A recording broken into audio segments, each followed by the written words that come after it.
Bienvenidos y bienvenidas a Tangente.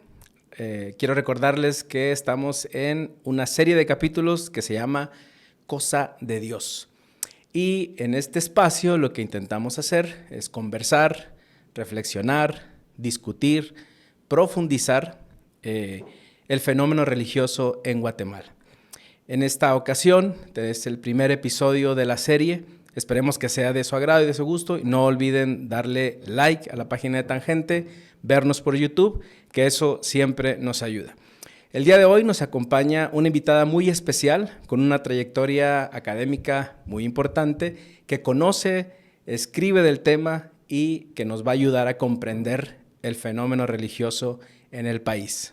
Claudia Dari, bienvenida a Tangente, bienvenida a Cosa de Dios.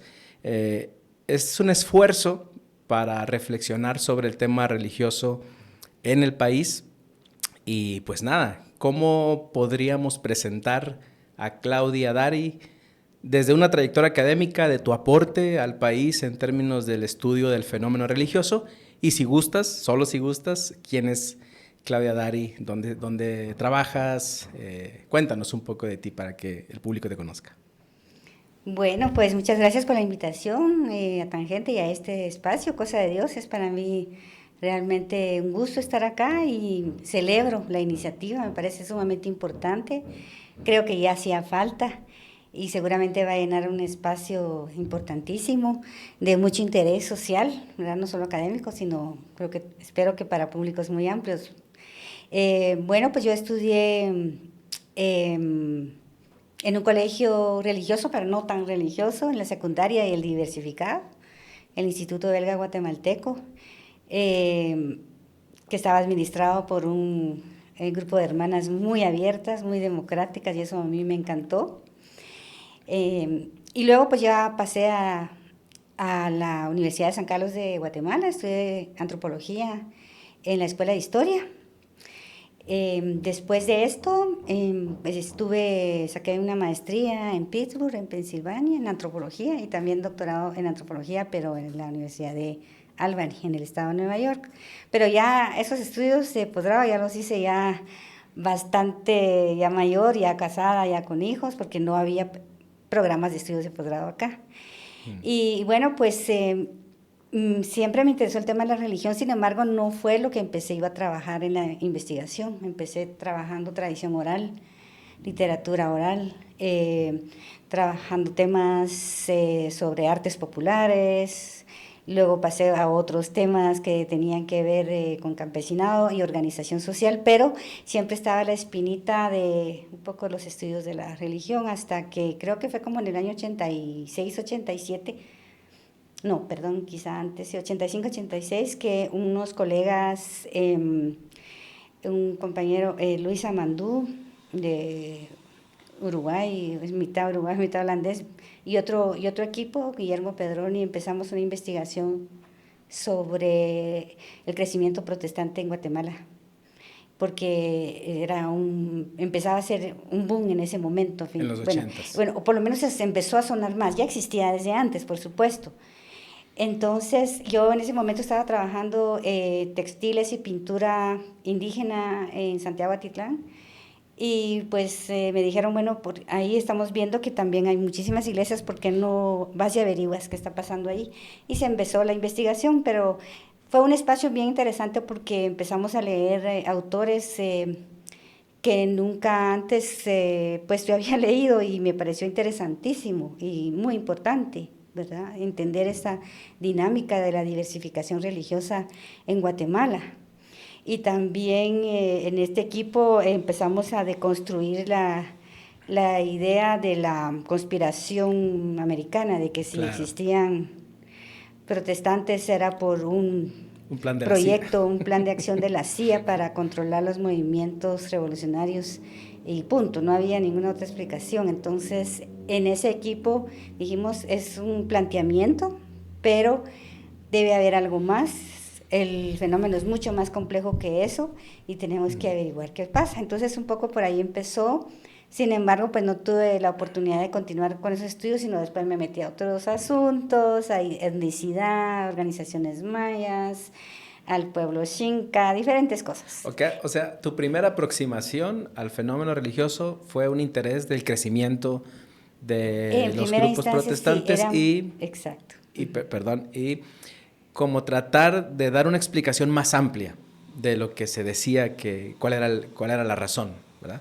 ¿Estamos bien? Sí, Exactamente, okay. exactamente. Y después, ¿qué sigue? Aquí nuestra versión de religión que tenemos en Tangente no excluye un poquito de alcohol, siempre con moderación, siempre con agua, siempre con comida y siempre con Party Smart. A la hora de tomarse el primer traguito, media hora antes, en el mismo momento, en ese espacio, tómese una pastillita y de ahí tengan charlas sobre estos temas o sobre los que les interesen, sobre fútbol y sobre política y sobre todos estos temas que normalmente pues nos dicen que no tenemos que tenerlos en las discusiones, en las almuerzos de domingo. Ténganlos, pero ténganlos siempre con Party Smart. Eso va a cuidar su hígado, va a reducirles su malestar al día siguiente y lo pueden encontrar en cajitas de 10 en Super 24, en farmacias, en supermercados. Pregunten dónde lo puedo encontrar, lo han traído, dónde hay, encuentren su lugar donde tienen ustedes Party Smart y lo van a comprar con regularidad. Siempre tengan 2 o 3 pastillitas, compártanos con amigos y ya verán cómo les va a funcionar. Es una apuesta de salud de largo plazo y es una apuesta de comodidad de corto plazo. Ya saben, aquí Tangente, nuestro más fiel patrocinador, Party Smart. Y bueno, después me metí a otros temas, incluso mi tesis doctoral no tuvo que ver nada, digamos, específicamente con religión, pero claro que tocaba tema religioso. Fue sobre la organización de Santa María Xalapán en Jalapa, que por supuesto tiene un trasfondo religioso católico fuertísimo, pero luego se dio la oportunidad de trabajar un proyecto con la UCA, la Universidad José Simeón Cañas de El Salvador, a nivel centroamericano. También sobre la participación cívica política de los pentecostales. Fue un trabajo de largo aliento que lamentablemente no se publicó por ciertas razones, aunque sí se le dio su copia de resultados a los pastores que amablemente participaron. Y bueno, luego también se abrió el espacio con la Konrad Adenauer del Perú, con Sebastián Grunberger, que trabajaba como representante en Lima, y José Luis Pérez Guadalupe, peruano, que fue ministro del Interior y ha trabajado muchísimo el tema de política y religión. Invitó a una serie de personas a participar en un grupo de trabajo sobre política y protestantismo, bueno, en general, y religión, pero más con un enfoque a entender qué estaba pasando en el mundo también pentecostal y todo esto. Y bueno, me invitan y yo les digo, pero yo no he trabajado mucho en el ámbito electoral, no es mi fuerte, no sé mucho de partidos políticos.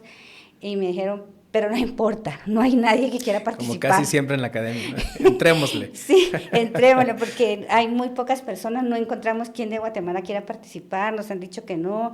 Y bueno, habían leído una que otra cosita que había escrito y dijeron, bueno, entonces voy. Y entonces empecé a participar y a aprender con ellos y a ver realmente, analizar los discursos, los actores políticos que se estaban metiendo en el tema electoral y qué es lo que estaba pasando.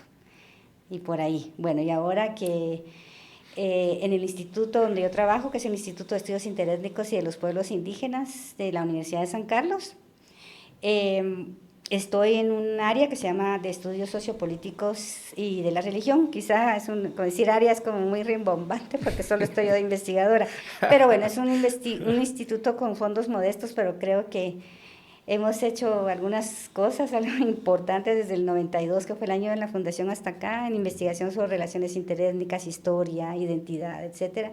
Y pues en los últimos años pues me ha dado la libertad como enfocar algunos temas en donde atraviesa el eje religioso de una manera pues importante. Entonces ahí pues hice una investigación observando que Guatemala es un país eminentemente religioso, con más del 90% cristiano, pero sin embargo muy violento. Entonces me metí a trabajar un trabajito que se tituló, quizá muy poco modesto el título, pero se llama Cristianos en un país violento, y trabajé 2 colonias, la colonia Carolingia y la colonia Limón, donde hay un montón de iglesias pentecostales y sin embargo son iglesias pues muy permeadas por la actividad pandillera, por la extorsión y todo eso. Pues y otras investigaciones, Sí. ¿verdad?, que han tenido que ver también con historia, la administración religiosa colonial en el área Xinca, cómo trabajó la iglesia con las cofradías, también en los años 50 para la contrarrevolución que pasó en el oriente, sobre todo en la montaña de Jalapa.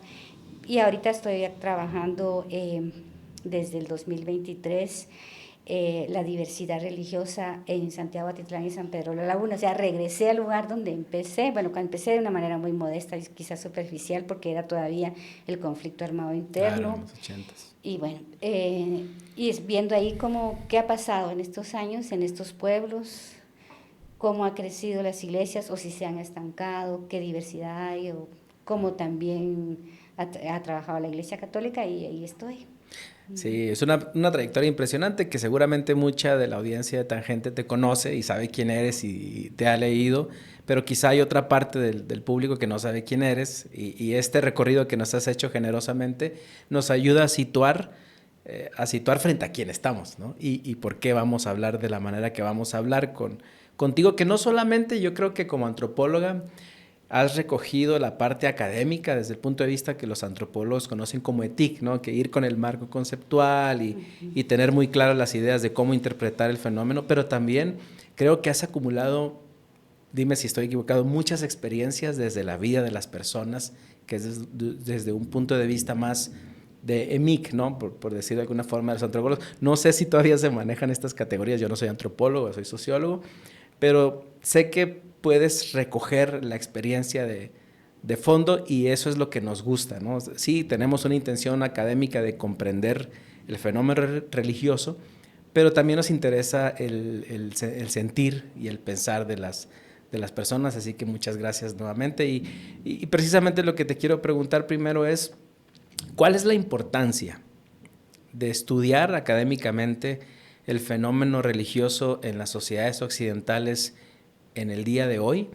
Y en particular, ¿cuál sería la importancia de acercarnos al fenómeno religioso en el caso de Guatemala? Bueno, es una pregunta muy compleja. Yo creo que es importante aproximarnos desde las ciencias sociales al fenómeno religioso, en primer lugar, porque Guatemala, claro, como muchos otros países de América Latina, tiene una población muy practicante, sobre todo cristiana en su diversidad, católica y protestante o evangélica, aunque también hay otras manifestaciones. También es importante hacerlo desde el punto de vista de las ciencias sociales y humanísticas, porque todo lo que tiene que ver con la religión pues atraviesa las emociones también, las emociones. Sí. Entonces se trata a veces muchos de estos temas de las creencias desde una perspectiva precisamente más subjetiva, más emocional. A veces hay prejuicios, obviamente, entonces es bueno por eso tener un poquito de distancia, ¿verdad? A veces es complicado en ciencias sociales hablar de esa distancia, hablar de objeto y sujeto de estudio, suena como feo, ¿verdad? El objeto de estudio, ahora se habla más de actores sociales, sujetos sociales. Y en la antropología reflexiva hemos visto de que uno no es como la mosca en la pared, que mira las cosas y no interviene y no va a alterar el escenario. A veces la misma presencia de uno altera las cosas, pero bueno, la cosa es que por lo menos tratar de mantener una cierta distancia para poder analizar los fenómenos que están pasando, los hechos sociales, los hechos religiosos, a veces sin implicarse demasiado, aunque siempre es complejo, porque en el momento que uno está preguntando sobre prácticas religiosas, a algunos sujetos lo primero que le preguntan es: ¿y usted es creyente? ¿A qué iglesia va? Y uno tiene que partir con la verdad, es decir, con la verdad, y a veces eso le puede abrir a uno puertas, pero tan pronto también se las puede cerrar, o lo pueden tratar a uno con más distancia, ¿verdad? Entonces es importante por eso también tener una perspectiva también macro sociológica de los fenómenos religiosos y también micro, porque la perspectiva micro, que sería más la antropológica, nos permite ver precisamente esas experiencias, esas percepciones, las opiniones, esa cotidianidad de los sujetos y cómo la gente realmente la religión no es algo que lo tiene separada de su vida, sino es parte integral de la misma, ¿no? De su identidad, ¿verdad? De la misma manera que tenemos una identidad étnico-cultural, una identidad profesional, una identidad genérica, también la identidad religiosa en estos países es muy importante. Y además por los cambios que se han dado. Vemos que en América Latina la Iglesia Católica pues ha decrecido en cuanto a porcentajes, ¿verdad? Más o menos entre el 96 y el 2015, de un 80% a un 60 y algo por ciento, 67% según Latinobarómetro. Pues vemos ese decrecimiento de la Iglesia Católica en cuanto al número de fieles, y también vemos un crecimiento de la población protestante en su diversidad, sobre todo pentecostal y neopentecostal, de tal manera pues que aunque lamentablemente el Censo Nacional de Población en Guatemala no recoge la adscripción religiosa de su población, la última ¿Eso vez... es intencional, sí. Claudia, crees? ¿O a alguien se le olvidó? Sí, bueno, pues sí, es para hacer la pregunta. La última vez que se recogió esa categoría fue en 1950. Wow. Estaba como católicos, como evangélicos, decía israelitas y otros. Y de israelitas. Ahí, sí, decía israelitas y otros. Y de ahí dejó de tomarse. Un poco también pienso yo que es como una idea equivocada de la laicidad del Estado, pienso yo, porque una cosa es ver el censo como un instrumento de recolección de variables demográficas y otra cosa es, bueno, mezclar las instituciones del Estado con prácticas religiosas. Pero fíjate que en México sí, un México que es un país que presume tanto la laicidad del Estado, que es una cosa que viene de la herencia de la Revolución, pero tú lo sabes mejor que yo. Sí, tuvimos 3 guerras de religión en México. Exacto. Ahí el censo sí lo incluye. Sí. Solo hay 6 países de América Latina que lo incluyen. Está Nicaragua, curiosamente está Nicaragua, Perú, Paraguay, no me acuerdo si es Brasil el que lo tiene, bueno, solo son 6 nada más, y bueno, y son pocos, y Uruguay, que es el país más secularizado de América Latina, lo incluye, lo incluyó en una encuesta sociodemográfica, viendo otras variables, lo incluyó, o sea, tienen algún dato. Entonces nosotros tenemos que recurrir, cuando escribimos pues al Pew Research Center, que ha recogido información en 2014, una encuesta representativa, y también al Latinobarómetro, y también la encuesta libre de Prodatos, que es la encuesta que encargó Prensa Libre y Guatevisión, que nos da datos interesantísimos realmente. Sabemos que por ser encuestas con muestras, esperemos, pues fiables, ¿verdad?, con un margen de error mínimo, pero es lo que tenemos. Entonces, según eso, ya pues la población protestante más o menos en Guatemala es 43%, solo superada por Honduras. Honduras es el primer país. Ya tienes datos más actualizados del Latinobarómetro. Y a la audiencia de la última Latinobarómetro del 2023. Creo que lo sube más, ¿verdad? Es 49.7 de católicos, entre los evangélicos y protestantes, que los distingue, ¿verdad? Sí. Juntos acumulan el 38%. Y los agnósticos y ateos, que en mi opinión deben de ir separados, pero entiendo que los paneles es el 0.5%. Los que creen en algo y no tienen confesión, el 7%, y algo que llaman religiones tradicionales, no sé si se refieren a la espiritualidad maya o a qué, es el 0.4%. Pero sí, de lo que estás hablando es casi el 50% de población es católico. según los datos que me estás dando, ha seguido la tendencia a decrecer. Pero no a crecer tanto, ¿verdad? Sí, a mantenerse. Sí, es cierto. Y entonces, pues hay que buscar en la investigación social las razones para que se arrojen estos datos, ¿verdad? Y, ¿Por qué crees que sería importante conocer la composición estadística de quienes practican o creen, si son católicos, protestantes, evangélicos? ¿Cuál sería tu reflexión de por qué es importante tener este panorama? ¿A quién le sirve esta información? Bueno, eso es importante, cómo se puede utilizar esa información, ¿verdad? Creo yo que sí nos permite tener un mayor panorama de cómo están también las instituciones religiosas en cuanto a iglesias o institucionales qué dicen esas cifras sobre el desencanto de la población respecto a sus iglesias como institución, pero también sería de suma importancia para los políticos y para el gobierno, porque en las últimas elecciones pudimos ver como nunca, no quiero decir que no se diera antes, pero ahora con más redes sociales, con TikTok, con YouTube, con WhatsApp y todo eso, el repunte de mensajes religiosos o de la agenda moral interviniendo en la esfera política, interviniendo queriendo intervenir en el votante.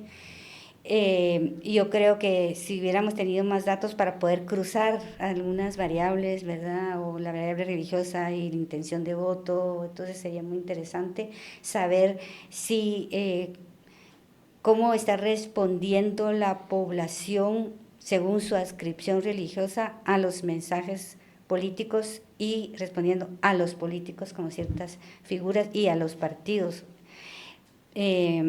Porque bueno, tenemos también en las encuestas los indicadores de confianza. Sí. Recuérdate que siempre aparecía por mucho tiempo la Iglesia Católica como la principal institución en la cual los guatemaltecos creen más. Pero creo que la última encuesta de confianza, las iglesias evangélicas superaron a la católica, entonces también saber qué está pasando ahí. Sí. Entonces es como un ejemplo de cómo podría utilizarse o analizarse esa adscripción religiosa, ¿verdad? Sí, y además creo que la Latinbarómetro del 2014 hace unos ejercicios interesantes para ver si eres católico o eres protestante. La valoración, por ejemplo, contra el matrimonio igualitario o contra la interrupción del embarazo tiene diferencias.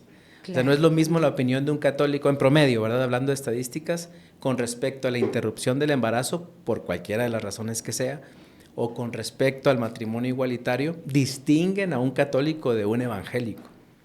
Entonces, esa diferenciación de la moralidad y las emociones de las que hablabas asociadas a una práctica y creencia como el catolicismo, aunque sabemos que hay muchas expresiones de fe, incluso dentro del catolicismo y de las iglesias evangélicas, como que sí te va marcando un posicionamiento frente a lo público en términos de legislación de derechos para ciertas minorías. Entonces, esto le permite no solo al funcionario, sino al ciudadano de a pie y al académico poder tomar el pulso de por dónde va la reflexión de los grupos evangélicos, de los grupos protestantes, de los grupos católicos, en función de ciertos derechos que hay que discutir, ¿verdad? En una sociedad como la nuestra, en Guatemala, que creo que hay muchas cosas que sí se discuten, pero no se discuten con la profundidad, con la información necesaria para entrarle al tema seriamente. Sí, porque uno le puede entrar seriamente, y desde la academia, Claudia, dime si no estés de acuerdo, desde la emoción, ¿no?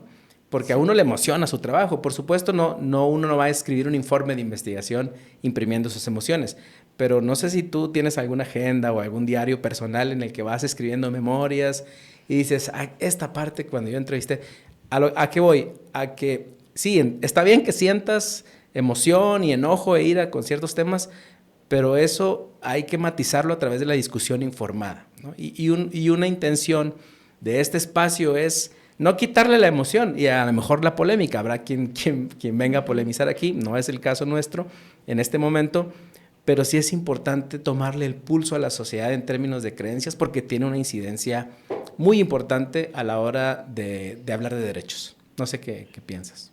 Sí, exactamente. Si pudiéramos tener, digamos, una encuesta donde precisamente se pregunte a las personas sobre su opinión sobre, por ejemplo, el matrimonio, igualdades de sexo, del mismo sexo, esto del aborto, la educación sexual y reproductiva en las escuelas o la enseñanza de la evolución en ciencias naturales y poder cruzarlo con su adscripción religiosa podrían resultar cosas muy interesantes. Y también en el aspecto político que veníamos hablando, también se ha visto como que la religión o los políticos instrumentalizaron el discurso religioso en las elecciones pasadas y las antepasadas como un mecanismo como para querer sanear la política o presentarse como buenas personas frente a la población. No necesitas ser religioso para ser una buena persona. Puedes ser un ateo, buena persona, honesto, decente, etcétera. Y también al revés. Sí, exactamente. Y ser terrible, ¿no? Sí, pueden darse las dos cosas. Sí. Pero lo que se vio en los resultados de las elecciones es que la gente no apostó por ese discurso realmente, no creyó al político que manipuló la religión, y se ha dado también en otros países. Lo ves tú con Fabricio Alvarado en Costa Rica, que no ganó con ese discurso, e incluso en México con el PES, que es el partido que es de corte evangélico. De corte digamos, evangélico, porque no está permitido los cortes. No. En México, como acá, no están permitidos los partidos políticos confesionales, como si los hay en Colombia o si los hay en Perú, no está permitido. Y sin embargo, coqueteaban con eso, igual que aquí Valor y Viva coquetean con ser partidos para evangélicos, les digo yo. Y sin embargo, eso a veces a la población no es tonta, no le gustó. Entonces, se podrían ver, para regresar a la pregunta de para qué nos serviría incluir esa variable religiosa dentro del censo o en una encuesta, ¿verdad? Cruzar ese tipo de información, ¿verdad? Tener como, ¿verdad? Sí.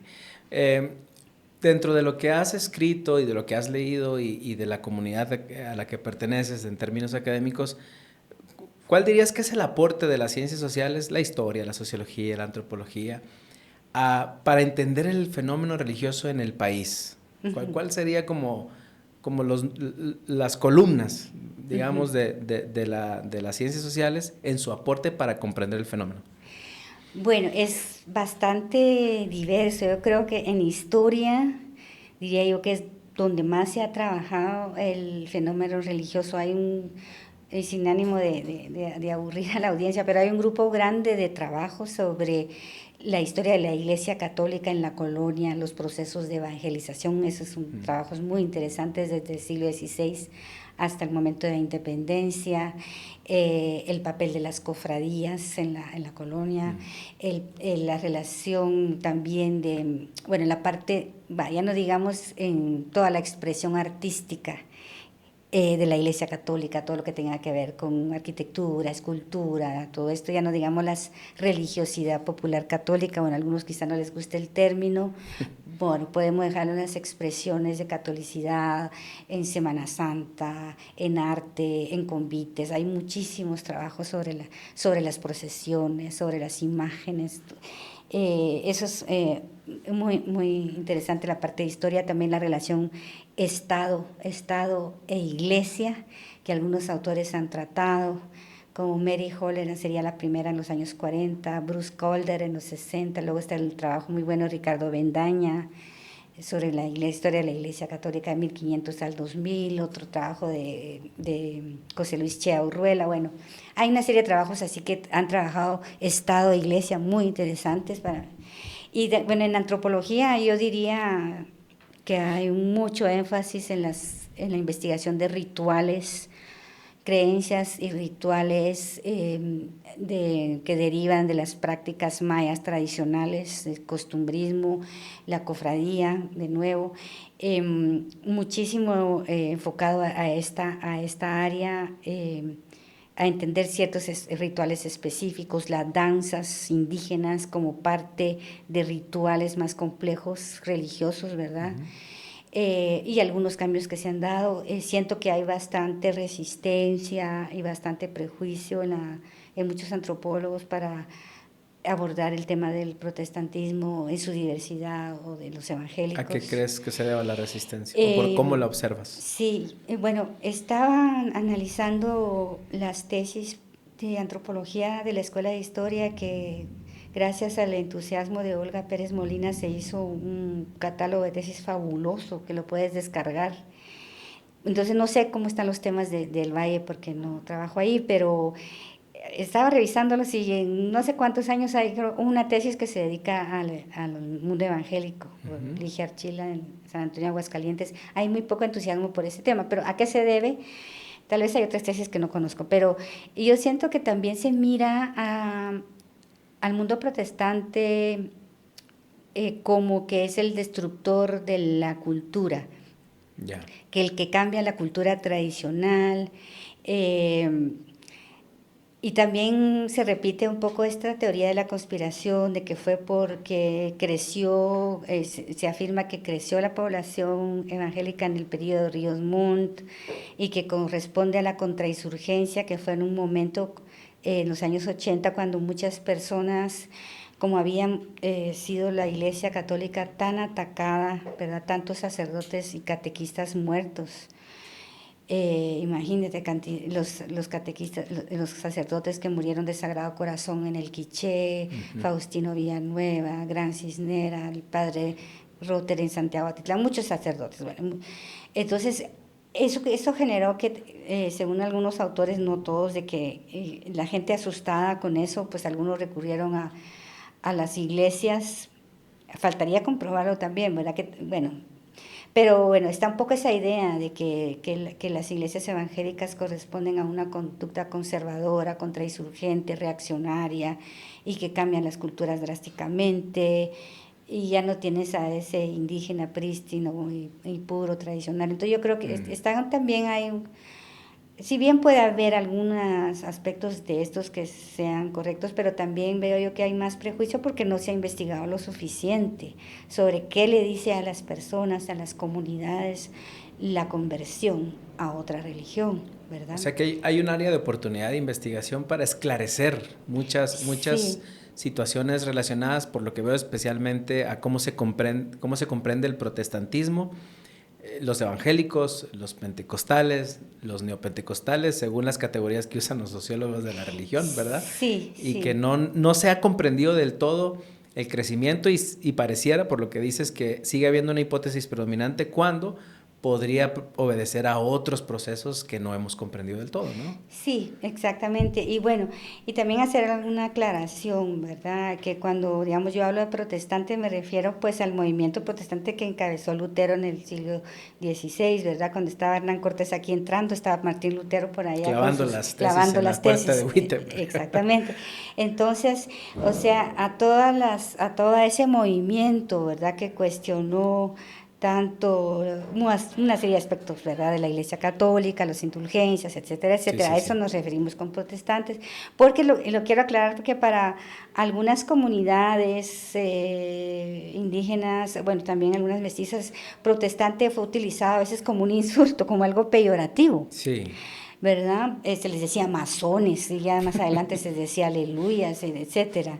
Pero bueno, y evangélicos, pues sabemos que no todas las iglesias son estrictamente evangelicales, ¿verdad? En el sentido teológico. Pero por eso es que, bueno, evangélicos es como en la cotidianidad tendemos a ver a los no católicos como evangélicos, pero sí hay una gran Hay diversidad, ¿verdad? mucha Está la diferencia, sí. diversidad, las iglesias históricas, que son la presbiteriana, la centroamericana, nazarena, la misión Episcopal. amigos, los cuáqueros, exacto, metodistas, la luterana, la episcopal, todas esas, y aparte las pentecostales que entran después, ¿verdad? En los años 30, Iglesia de Dios del Evangelio Completo, Asambleas de Dios.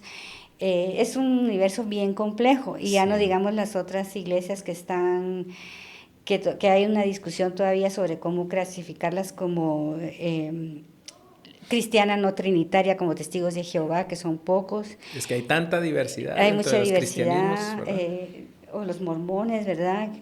También tienen mucho recurso, mucha visibilidad arquitectónica en Guatemala, pero quizá no tanta gente. Y bueno, Bueno, que hay un templo mormón, ¿verdad? sí, hay templos mormones. Yo tuve la oportunidad, voy a hacer un paréntesis, sí. Sí, sí. Estamos abriendo muchas puertas, pero está bien, después las cerramos. Yo tuve la oportunidad de conocer el templo mormón de la ciudad de Monterrey antes de la inauguración, porque el jefe que tenía en ese tiempo bueno, en ese tiempo tenía un hijo que era elder y le dijo, papá, tienes que ir a conocer el templo antes de que lo consagren, porque es la única ocasión en que la gente puede entrar, porque ya cuando está consagrado, cuando lo dedican a Dios, ya no se puede entrar, ni siquiera los mormones, creo que tienen que pasar por un cierto tipo de Tiene que rito. pasar por varios Es requisitos. impresionante Sí. el lujo, los acabados, los bautisterios, las salas. Entramos como cuando los doctores entran a cirugía con cosas en los pies y taparse la cabeza. Sí, sí me Yo no contaron. quise perderme la La oportunidad de oportunidad conocer, y es la sí. única manera en que uno puede entrar. Pero bueno, cerrando el paréntesis, estamos hablando de la diversidad de los cristianismos y de los que algunos sociólogos conocen como sectas, ¿no? Que tiene un peso muy fuerte. Sí, pero no sé qué piensas. No, sí has tocado un tema, has tocado un tema muy importante porque inicialmente y todavía a las iglesias evangélicas se les denomina sectas, algunas personas les dicen sectas, y ha sido la forma como también la Iglesia Católica les denominó inicialmente. Hay un estudio pequeño como del año 2000, creo yo, publicado por el Centro Acután, donde habla de los evangélicos como sectas, pero yo creo que era una manera, en primer lugar, de que no se les comprendía, y otra manera para, de alguna forma, minusvalorarlo, era como un prejuicio, ¿verdad? Pero realmente no son sectas, son iglesias. Entonces, bueno, sectas sí ha habido en el país, pero estas iglesias no encajan sociológicamente en lo que es una secta, ¿verdad? Sí. Secta sería como el grupo de Lev Tajor, que estaba acá en Guatemala, que tuvo ciertos problemas. Eso sí es una secta, un grupo que se sale de una corriente teológica central, que además del texto religioso histórico, que puede ser el Talmud, puede ser la Biblia, utiliza otros textos, que sigue más los otros textos del líder carismático, y que además el grupo está en tensión constante con el Estado y con la sociedad en su conjunto, con sus costumbres, con sus normas, ya sea legales o normas sociales, etcétera. Eso es una secta, pero las iglesias de las que estamos hablando no son sectas, ¿verdad? Coincido. Sí, exactamente, sí. Bueno, ¿crees que hay un desbalance entonces? O sea, ya vemos que hay una necesidad de comprender a los cristianismos y sus diferentes expresiones.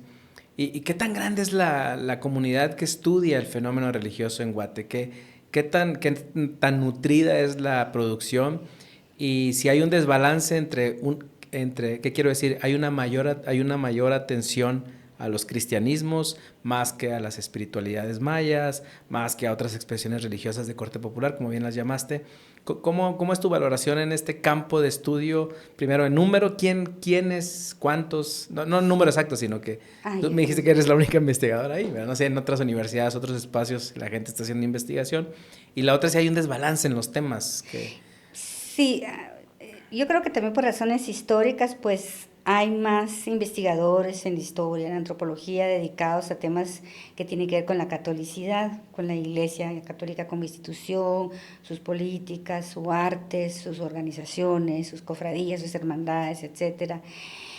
Hay muchísimo, o sea, yo creo que un 80-90% está dedicado a esto, y porque obviamente es de larga data, ¿verdad? Y ha constituido muchas comunidades, moldeado muchas conductas en nuestro país y todo eso. Hay muchos investigadores en este campo, en antropología, en historia.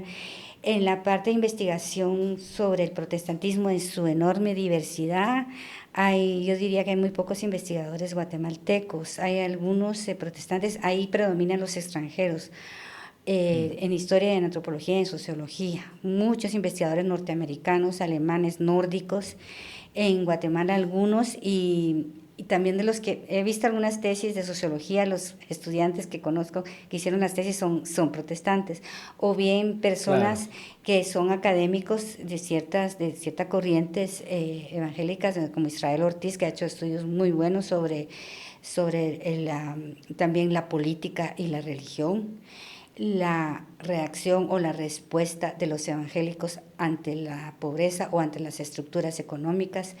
Y ahorita, pues como te comentaba anteriormente, hay algunas tesis de doctorado que se están realizando en la Universidad Mariano Gálvez, que tiene la carrera de Sociología de la Religión, que están viendo algunos temas también muy interesantes. Pero en realidad son pocos los estudios que se dedican a la parte del mundo evangélico. Por supuesto, no quiero decir que no exista, sí hay, pero yo diría que aquí un gran porcentaje los han hecho extranjeros. O sea, es enorme la cantidad de extranjeros que ha estudiado en Guatemala. Y claro, y mucho, pero eso es interesante porque mucho también está escrito en inglés, algunos trabajos en alemán, y también en noruego, en sueco, ¿verdad? Que yo estaba identificando. ¿Dónde están las iglesias protestantes? Sí, es probable históricas, que ¿no? también se deba a eso, ¿verdad? Una Perdón, ibas a seguir. No, está bien. Una de las cosas que tú has trabajado, de las múltiples aproximaciones que puede tener el fenómeno religioso como expresión cultural, incluso desde la teología y su relación con los textos, desde la sociología de la relación entre las estructuras que condicionan la pobreza y la respuesta de estos grupos. Las cosas que yo he leído tuyas tienen que ver con esta relación entre la iglesia o los movimientos pentecostales en particular y el Estado. Y déjame preguntarte, ¿cuál es tu postura como académica de la relación que debe existir entre el Estado y la Iglesia?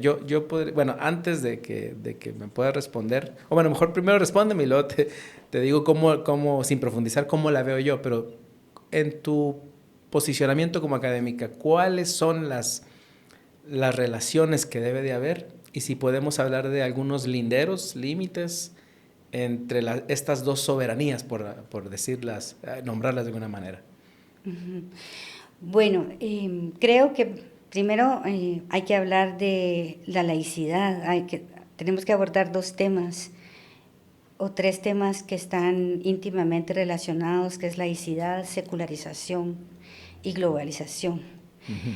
Entonces, recordemos, no sé si hay espacio para eso, pero la secularización es la pérdida de influencia de lo religioso en la vida cotidiana, en la modernidad. O sea, los teóricos de la modernidad decían que a medida que la sociedad se modernizaba, se tecnologizaba, había más gente educada, más predominio de la razón y de la ciencia, más vida urbanizada. Entonces, como que la religión se iba a ir diluyendo, iba a ir perdiendo influencia e importancia hasta desaparecer o hacer un detalle.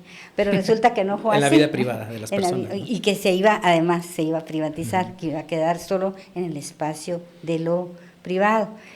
Pero vemos, eso era una tesis que incluso la repetían teólogos alemanes, suizos en los años 60, sobre todo después de París del 68 y Praga 68, y lo estudiaban los teólogos en los 60, en los 70, que eso se iba a diluir y todo, pero luego ya en los finales de los 90 y sobre todo a partir de la vuelta del siglo XXI vemos que lo religioso siempre se quedó. Nunca se fue por más que las sociedades sean modernas y uno de los principales ejemplos fue Estados Unidos, porque también Estados Unidos no nace como un país donde el Estado y la iglesia estaban juntos, ¿verdad? Eran estados confesionales en Europa, ¿verdad? Sino en Estados Unidos nace de manera separada y sin embargo la gente es bastante religiosa. Bueno, hay una gran población católica, una gran población protestante y todo eso. Entonces eso hay que distinguirlo, ¿verdad? Y luego ver también lo de la laicidad, que es la separación de las esferas en la política entre el Estado, entre lo que debe ser el Estado y la práctica, y la Iglesia, las iglesias como instituciones de administración de bienes de salvación, ¿verdad? Entonces debe existir eso. Yo abogo más por esa perspectiva de la laicidad, porque la laicidad es lo que permite, y hay este sociólogo mexicano muy bueno para este tema que es Roberto Blancarte. Del Colegio de México. Del Colegio de México, es brillante, y para el tema de la secularización español, Casanova, José Vicente Casanova, es excelente. Pero Blancarte nos dice precisamente la laicidad es lo que va a permitir la diversidad de expresiones religiosas, lo que lo va a garantizar, y en un mismo plano de igualdad, que aunque sea un grupo minoritario en cuanto a su práctica, que podría poder ser el Islam en Guatemala o la fe Bahá'í o qué sé yo, la que practican hinduismo en Guatemala, que puede ser un porcentaje mínimo, sin embargo no se les puede imponer a través de una ley la lectura obligatoria de la Biblia en las iglesias, ¿verdad? Que una de las cosas que pasaba en México era que yo me acuerdo que cuando estaba en la escuela en México, los testigos de Jehová, haciendo la analogía, porque en México no se lee la Biblia en la escuela, pero se hacen honores a la bandera. Y muchos compañeritos, bueno, no muchos, me acuerdo de 2, no lo hacían porque eran testigos de Jehová, y en México eso era, los testigos de Jehová, no sé si es en todo el mundo, pero en México no hacían los honores a la bandera. Lo mismo sucedería en el caso de que se obligue a las personas que son de otras tradiciones religiosas a que se lea un texto judio-cristiano en las escuelas, ¿no? No sé si por ahí va tu... Sí. Como que no me tienes por qué obligar a hacer eso, ¿verdad? No sé. Sí, exactamente. No debería permitirse que las personas pues puedan mantener sus valores, sus creencias a las que se adscribe religiosamente, que le han enseñado en su casa y abstenerse en determinado momento de hacer X o Y cosa dentro de la escuela, sobre todo que es una escuela pública, ¿verdad? A mí me impresionó cuando te decía de las hermanas donde yo estudié, que era un colegio católico, pero muy abiertos. Porque es una anécdota, me acuerdo que una vez yo tenía una amiga que sí era de las pocas protestantes de la clase. Y bueno, yo católica, pero no practicante, pero mi abuelo paterno sí era musulmán. Ya de último ya lo llevaron a la iglesia católica, pero bueno, se nos ocurrió que no queríamos ir a la misa. Y entonces ella dijo, yo no voy a ir, madre, porque yo soy protestante. ¿Y a qué iglesia vales? Yo a la Union Church, esta que está aquí en la zona 9. Y usted me dijo, yo tampoco, madre, porque yo soy musulmana. Y se me quedó viendo y dijo, bueno, no vayan, pero se portan bien. Pero vamos, que esa es una actitud de apertura. De respeto y de apertura, Ajá. que en ese momento a mí sorprendió, pero no todo el mundo y no todos los colegios piensan así. De hecho, pues... estaba yo leyendo en TikTok y en las redes sociales mucha gente que decía que qué bueno que se va a leer la Biblia en las escuelas, pero otra gente podrá no estar de acuerdo. Entonces eso no se puede, simplemente no se puede, tendría por qué imponerse, ¿verdad? Y ojalá eso fueran los problemas de la religión, porque leer o no la Biblia en una escuela no va a ser un acto simbólico, porque no profundiza en la vida de las personas ni las transforma, digamos, ¿no?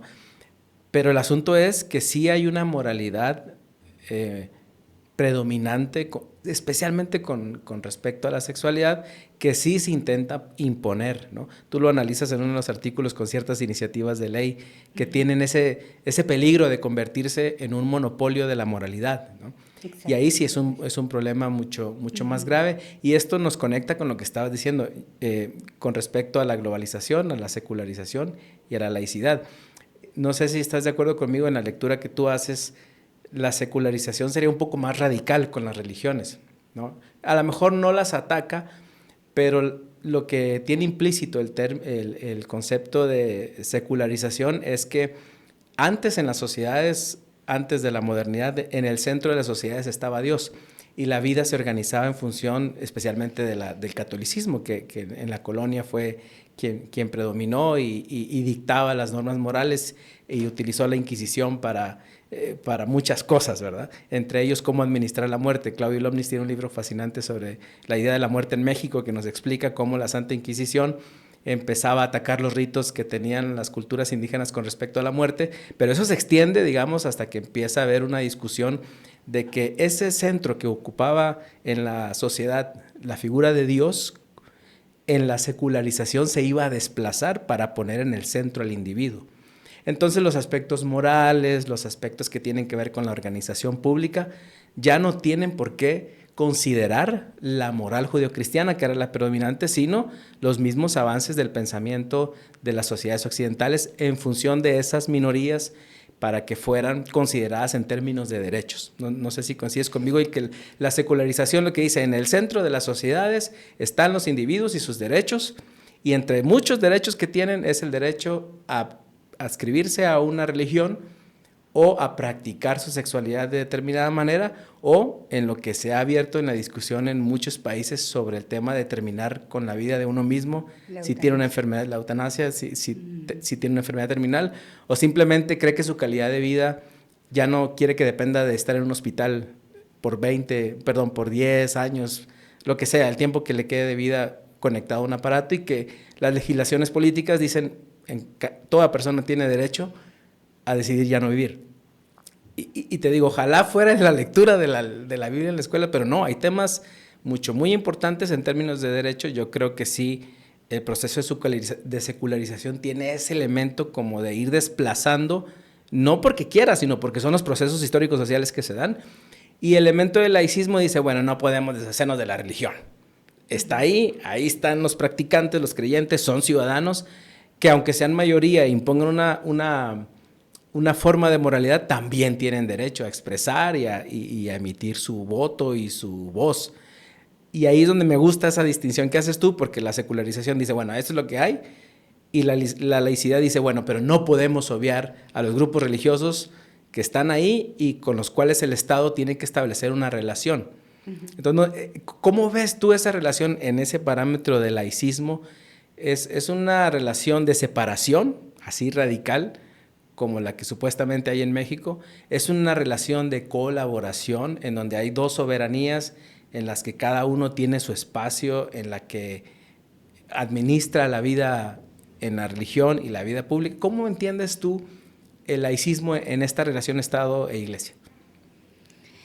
Bueno, yo creo que deberían ser espacios separados. Sin embargo, la realidad es que vemos que en el espacio público eso se está combinando, eso se está mezclando y sobre todo se manipula y se utiliza políticamente, con fines políticos. Y regreso al tema por ejemplo, aparte está la lectura de la Biblia, pero el Día de la Biblia.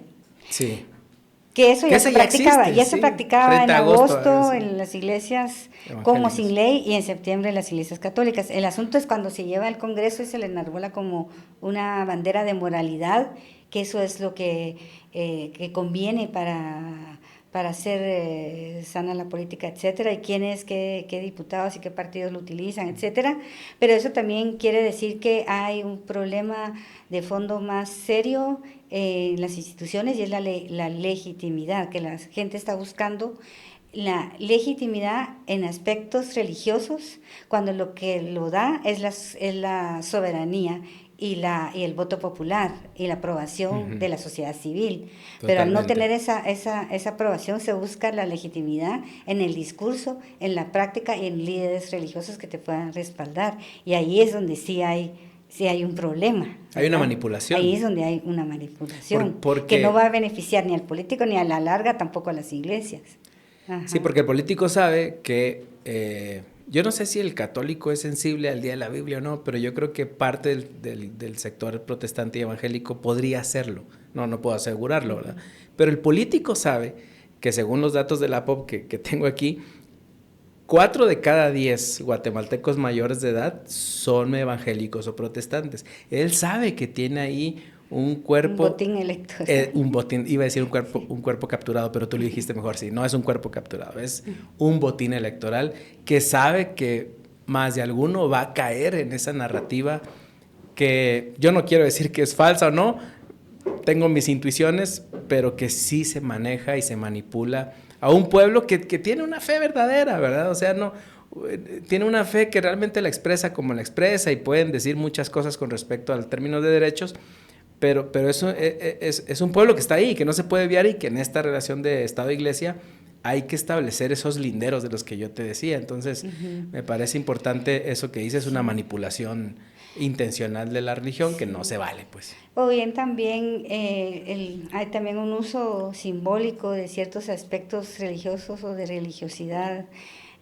bueno, y que no es de ahorita, ¿verdad? Y no se da tampoco solo en el mundo evangélico, porque también si nosotros, por eso es importante regresar a la pregunta inicial que me hacía sobre la importancia de las ciencias sociales y de la historia, porque todo lo que estemos analizando en esta relación de lo secular y la laicidad tiene que ser con perspectiva histórica, ¿verdad? Porque también, bueno, uno puede ver a lo largo del tiempo cómo se ha instrumentalizado, por ejemplo, no vamos a poner ejemplo por ejemplo, pero bueno, se ha dado también en la Iglesia Católica, cuando estaba Monseñor Roseli Arellano, que sacaba sus marchas anticomunistas, y el señor de Esquipula se convirtió en el emblema del anticomunismo. Lo convirtieron, pues, porque el señor Esquipula no tiene nada que ver, pero sí, era el emblema del anticomunismo, ese tipo de cosas. Pero algo más te quería mencionar sobre esa utilización que se ha dado históricamente, simbólica. O también, bueno, a veces puede ser como para posicionar, digamos, cuando fue después del boom de las organizaciones mayas, del movimiento maya, un poco antes de los acuerdos de paz y después de la firma del Acuerdo de Identidad y Derechos de los Pueblos Indígenas. Durante todo el periodo de Colón se hacían, también con Portillo, se hacían ceremonias mayas. Tú no estabas en Guatemala en esa época, pero antes de iniciar un evento de Estado, de gobierno, se hacían ceremonias mayas, a los cuatro vientos, se encendía candelas, ponían flores, y en ese momento, bueno, tal vez el guía espiritual que lo estaba haciendo, para él sí era un evento que tenía que ver con el corazón del cielo, el corazón de la tierra. Para muchas otras personas puede haber sido un evento político, pero también simbólico. Para mí era más simbólico decir, bueno, somos mayas, somos indígenas y estamos aquí en un espacio del Estado, un Estado que siempre nos ha ignorado, que siempre nos ha discriminado, etcétera. Entonces, también existe esa faceta, esa manera de verlo, ¿verdad? Ahora bien, pues también, bueno, es un tema que da para mucho, porque yo creo vamos que sí a tener después un vamos capítulo. a tener más, porque ahorita tengo conocidos que trabajan en oficinas públicas, en diferentes ministerios y secretarías, y algunos me cuentan, por ejemplo, hay una reunión, bueno, alguien que pasa regalando estampitas de la Virgen de no sé qué, o alguien que, bueno, va a celebrar algo, y bueno, vamos a tener un momento de oración, o bueno, ese tipo de cosas, que ya no digamos en el periodo anterior con la presidenta del Congreso, que se convertía como una pastora evangélica en cada... Entonces tenemos siempre esa mezcla de elementos. Entonces lo que yo creo que no va a ser posible, como no lo vamos a poder quitar, pero No, probablemente yo creo que pero que la ciudadanía sí esté alerta sí. a cómo se instrumentaliza muchas veces. O a veces quizá la gente no lo hace de manera consciente para decir, voy a utilizar esto para que, sino que realmente hay mucha gente practicante de ciertas religiones pero traslada eso al espacio público, y ahí es donde a veces hay problema, sobre todo cuando lo quiere imponer o está en la posición de poderlo imponer, como puede ser en el Congreso o en un ministerio, algo así. Sí, esta relación, me estaba acordando ahorita en estas relaciones de Estado e Iglesia, no sé si fue Pascual Ortiz Rubio en México en los 30, que quería desplazar a Papá Noel o a Santa Claus por Quetzalcóatl. Hizo una ceremonia en el Estadio Nacional de México con la figura de Quetzalcóatl a la par y la esposa del presidente dando regalos por el intento de desplazar la Navidad cristiana. ¿Te imaginas esa escena, no? Sí. Este radicalismo mexicano, que yo lo puedo entender. Tuvimos la guerra de reforma contra los partidos, entre el Partido Liberal y Conservador, que privilegiaba los derechos de la Iglesia Católica. Después viene la intervención francesa con el pretexto de la deuda externa, cobrar la deuda externa que tenía México, y Napoleón III invade México y están los Habsburgo ahí con Maximiliano, y la guerra cristera. O sea, la relación en Estado e Iglesia en México ha sido realmente sangrienta, ¿no? Sí, importante, y el laicismo, digamos, mexicano, más allá de la anécdota chistosa de Pascual Rubio, ha calado en la mentalidad mexicana. Y yo creo que en Guate eso no ha pasado, esa transición a veces traumática de las sociedades que le permite reflexionar sobre, en este caso, la relación Estado e Iglesia. No estoy diciendo que deseamos algo aquí en Guate, ¿no? Pero no les permite reflexionar la importancia de establecer la separación de poderes entre lo que, en el ámbito de influencia de lo que es la Iglesia, o las iglesias, o las expresiones religiosas más ampliamente, y de lo que es la vida pública de un país, ¿no? Y creo que es importante porque el tema de la laicidad también tiene un elemento de privilegiar los derechos de las minorías religiosas, pero también de las minorías en términos de la moralidad, sí, y en términos de no privilegiar una confesión religiosa. Porque eso sí era muy importante en el tema de la guerra de la reforma, por ejemplo, en los 50 del siglo XIX, en el caso de Benito Juárez, era no privilegiar el monopolio de la Iglesia Católica en el ámbito privado, pero también en la economía, etcétera, y que creo que eso es importante. Claro, importantísimo, porque esa también fue la idea de Justo Rufino Barrios, ¿verdad? que decreta la libertad religiosa en 1873, no era decirle a la gente no puede practicar su religión, sino era para quitarle ese monopolio a la Iglesia Católica, ese poder que tenía en la educación y en otras esferas, en la política, y pues la desamortización de la confiscación de algunos bienes para convertirlos en escuelas o bueno, diferentes cosas, pero por eso fue que invita a los presbiterianos en 1882 a venir, ¿verdad? Personalmente se va a Nueva York a invitarlos y es también simbólico que la iglesia presbiteriana central está atrás del palacio. Claro sí. Que el palacio se hizo después, con Ubico. Pero era interesante que hay unas fotos donde lo que hubo, donde está el palacio, son unas como pagodas chinas que fueron parte de una exposición universal. Entonces, desde la catedral se miraba directamente la iglesia presbiteriana del otro lado. Y ahora después, cuando Ubico mandó hacer el palacio, pues ya no se mira, está atrás. Pero igual, el hecho es que está a 2 cuadras de la plaza central. Y eso es bien interesante, Claudia, porque como organizaba la colonia, el centro, el casco de la ciudad, era la iglesia católica, el cabildo o el municipio, y que hay ahí una iglesia como intrusa en el año que describes, es como muy simbólico que esté en ese espacio que durante la colonia eran las instituciones más importantes, ¿no? Qué anecdótico. Bueno, tenemos que ir cerrando y quisiera preguntarte 2 cosas. La última es, ¿por dónde debería ir la agenda académica de investigación en el país? Para las personas estudiantes que nos puedan ver y la gente que le interese el tema, ¿por dónde debería ir la reflexión académica? Y la última pregunta sería, para el ciudadano de a pie o la ciudadana de a pie, ¿dónde tendría que poner, creyente o no creyente, la atención en términos religiosos en lo que ocurre en el país? La academia, por un lado, pero también el ciudadano de a pie que le interesa el tema. ¿Dónde podría el interés? Bueno, obviamente puede haber varios ejes de investigación o de atención, ¿verdad? Uno, la relación Estado e iglesias, ya no iglesia, Estado e iglesias, ¿verdad? Cómo se da esa relación.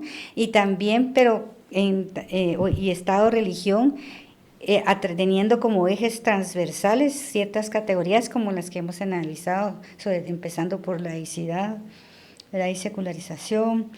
Eso sería importante. Otro sería también desde la religión y cumplimiento de derechos, ¿verdad? De derechos humanos y derechos de las minorías, porque precisamente cuando se miran más tensiones en el espacio público con personas practicantes de las religiones, es precisamente cuando empieza a aparecer más el lenguaje de derechos, en los años 80, años 90, cuando empiezan a aparecer leyes que defienden los derechos de las mujeres o bien los derechos de la niñez y la adolescencia, o bien también a cambiarse el currículum y que incluya la educación sexual y reproductiva. Entonces ahí es donde se encienden las alarmas, ¿verdad? De que algo está pasando. Entonces de que esta línea de investigación sobre la laicidad nos permitiría ver precisamente lo que estábamos platicando, de que no implica la prohibición de la práctica religiosa, de que el Estado no es arreligioso, ¿verdad? Sino que es laico y que precisamente es la plataforma que va a permitir la libertad religiosa y la libertad de otros derechos, ¿verdad? Las preferencias sexuales y todo Totalmente. Eso. También otra línea de investigación sería, bueno, quizá más antropológica, los cambios socio-religiosos que se están dando en ciertas comunidades, tanto indígenas como mestizas, y por qué se están dando. Otro asunto interesante es en el mundo, también el mundo urbano, cómo está viviendo la religiosidad, también los jóvenes, porque ahora también se da mucho de soy creyente a mi manera, o creo en Dios, pero no en la iglesia. Es el derrumbe. Una desinstitucionalización. Exacto, la desinstitucionalización de la práctica religiosa y esa combinación de prácticas en que, bueno, tan pronto como voy a leer la Biblia, voy a orar, pero también voy a practicar yoga, meditación o qué sé yo, ¿verdad? Entonces esta línea de trabajo como dicen algunos colegas de la Live Religion, ¿verdad? bueno, es la persona religiosa, pero está combinando, y eso tiene que ver con la globalización, está combinando ideas, prácticas de diferentes culturas, escogiendo lo que quizá más le conviene, no, tal vez en términos pragmáticos, o lo que le dice más a su vida, ¿verdad? Ver qué sentidos está encontrando las personas. Y bueno, y también hay seguir trabajando en estas investigaciones también que pasa con las mega iglesias. Hay otras formas y nuevas formas de entender el ocio y la recreación, porque incluso hay algunos colegas sin ánimo de ofender a las iglesias, incluso ya se hace un turismo religioso. Bueno, se ha hecho turismo religioso en el sentido, por ejemplo, de peregrinaciones tradicionales, como puede ser al Santuario de Guadalupe. Allá es Basílica en México, ¿verdad? Basílica. Aquí puede ser al Señor de Esquipulas, o a ver a San Simón, o a ver a no sé qué. Ese turismo con fines culturales y religiosos, pero ya ahora también hay tours que es para visitar la monumentalidad de ciertas iglesias neopentecostales, su arquitectura, su luminosidad, etcétera, que se da aquí en algunas iglesias. Incluso hay ya paquetes o gente que en un lugar de San Pedro de la Laguna que tú vas y puedes ver ir a un restaurante donde hay comida kosher, pero también está al lado de una pequeña sinagoga. Entonces hay nuevas formas, nuevas expresiones de religión que se están dando.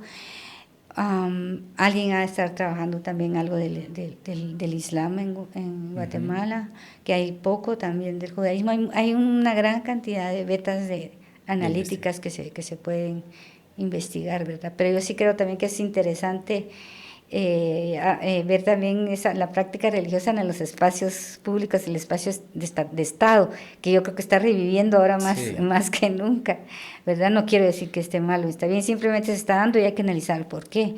Pero yo creo que también muchas veces tiene que ver con el derrumbe de los paradigmas, o sea, los partidos de izquierda o la izquierda no satisfizo totalmente a la gente, se dividió, también el modelo socialdemócrata no encajó. Entonces hay como un derrumbe de paradigma, la gente está buscando respuestas ante formas de gobierno que no les satisfacieron ni dieron justicia social, ni suficiente combate a la pobreza, ni cambio de estructuras. Entonces la gente busca respuestas por la vía religiosa.